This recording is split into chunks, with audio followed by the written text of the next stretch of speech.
अगर आपने गॉडजिला की सारी मूवीज को देखा है तो शायद आप ये जानते होंगे कि गॉडजिला के लिए सबसे बड़ी मुसीबत या ये कह लो कि उसका सबसे बड़ा दुश्मन किंग गिडोरा और इंसानों द्वारा निर्मित मेका गॉडजिला है। हालांकि दोनों ही मूवी के अंत में किसी न किसी तरह गॉडजिला से हार जाते हैं, पर यकीन मानिए अगर गॉडजिला को कोई मदद ना मिलती तो पलड़ा दोनों विलन्स की तरफ झुकता। वैसे अगर बात की जाए कि कौन सा विलन गॉडजिला के लिए सबसे बड़ा मुसीबत था, पर क्या हो जब किंग गिडोरा और मेका गॉडजिला के बीच एक मुकाबला देखने को मिले। क्या मानवों के द्वारा बनाया गया ये मौत का पुतला मार पाएगा किंग गिडोरा को, या मॉन्स्टर वर्स का किंग कहलाने वाला गिडोरा इस टीन के पुतले को तबाह कर देगा। आज की इस वीडियो में यही जानने की कोशिश करेंगे, तो मेरे साथ इस वीडियो के अंत तक बने रहिएगा। इससे पहले अगर आप हमारे चैनल पर नए हैं तो वीडियो को लाइक और चैनल को सब्सक्राइब जरूर कर लेना। अगर बात करें मेका गॉडजिला की तो पहली बार मानव निर्मित मौत हमें देखने को मिली साल 2021 में आई मूवी गॉडजिला वर्सेस कॉन्ग में, जहां इसने अकेले ही गॉडजिला और कॉन्ग का सामना किया। खैर इसके ओरिजिन की बात करें तो इसे एपेक्स साइबरनेटिक्स कंपनी के द्वारा बनाया गया था और इस कंपनी के सीईओ का मानना था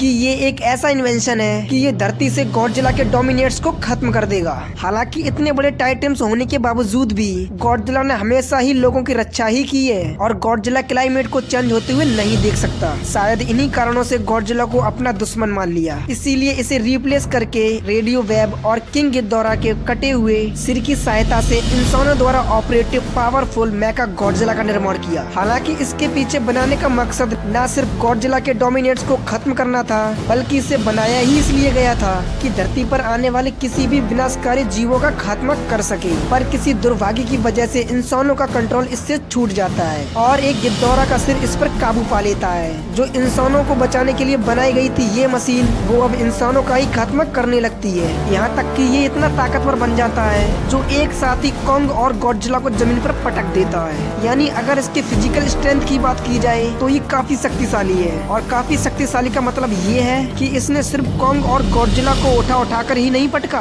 बल्कि शुरू में ये गॉडजिला को इस तरह घसीट कर पेलता है मानो ये कोई पंचिंग बैग हो। मेका गॉडजिला के पास एक एनर्जी से भरा एक मैक है जिसमें से कई प्रकार के हथियार और गैजेट्स को शक्ति मिल पाती है। ये अपने दुश्मन पर सुपर पावर पंच या शक्तिशाली घूंसे मार सकता है, जो कि इतना विनाशकारी होता है जिसने गॉडजिला को भी काफी नुकसान पहुंचा दिया था। यानी कि आसान भाषा में कहा जा सकता है कि मेका गॉडजिला काफी खूंखार और शक्तिशाली है। लेकिन क्या ये खूबियां किंग गिडोरा को मारने के लिए काफी हैं? क्योंकि किंग गिडोरा कितना पावरफुल है ये शब्दों में बयान नहीं किया जा सकता। अगर फिर भी एक झलक इसके आकार को देखें तो फर्क स्पष्ट हो जाएगा। ये 1,40,000 टन वजन का एक विशाल मॉन्स्टर है जिसके रास्ते में आने वाले जीवों का सिर्फ नाम निशान रह जाएगा, लेकिन वो खुद ही इस धरती पर नहीं रहेगा। इसके फिजिकल स्ट्रेंथ का अनुमान आप इस बात से लगा सकते हैं कि ये जब गॉडजिला को टक्कर मारता है तो एक शॉक वेव क्रिएट हो जाती है। इसने अपने फिजिकल स्ट्रेंथ के दम पर ही रोडेन को मार गिराया था। यहाँ तक कि इसके विशालकाय पंख भी इतने डेडली होते हैं कि ये अपने विशालकाय पंखों से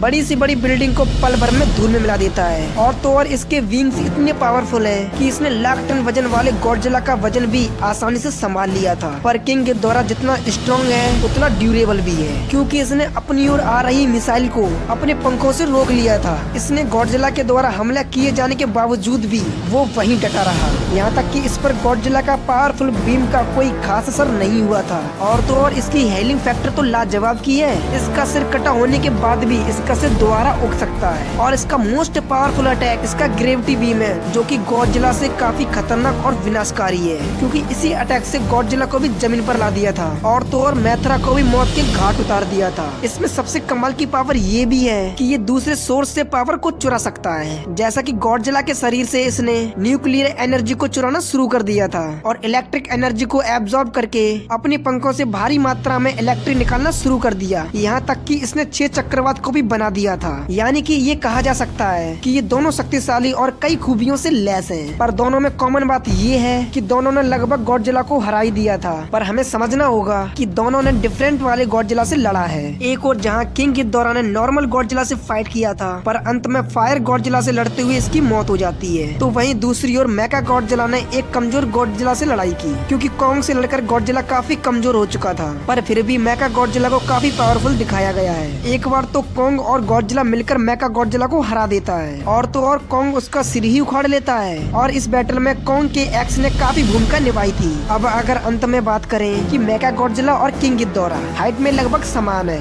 इसीलिए इसीलिए इनके बीच की बैटल बिल्कुल वेयर मानी जाएगी। एक और जहाँ मेगा गॉडजिला 400 फीट विशाल और 1,56,000 टन भारी है, तो वहीं किंग गिदोरा 521 फीट विशाल और 1,40,000 टन भारी है। और भले ही मूवी के डायरेक्टर ने मेगा गॉडजिला को सबसे ज्यादा शक्तिशाली बताया है, लेकिन मेरा ओपिनियन ये है कि मेगा गॉडजिला नाम का ये पुतला किंग गिदोरा के एक कटे हुए सिर से ऑपरेट हो रहा था। वहीं 3 सिर वाला गिदोरा इसके मुकाबले में तो कहीं आगे होना चाहिए, क्योंकि मेगा गॉडजिला किंग गिदोरा की तरह एनर्जी को एब्जॉर्ब नहीं कर सकता, पर किंग गिदोरा मेगा गॉडजिला की सारी एनर्जी को सोख सकता है। तो इन सभी पहलुओं को समझने के बाद हम इस ओपिनियन पर पहुंचे हैं कि इस बैटल में किंग गिदोरा ही जीतेगा। मगर इसमें आपका क्या कहना है, हमें कमेंट में जरूर बताना।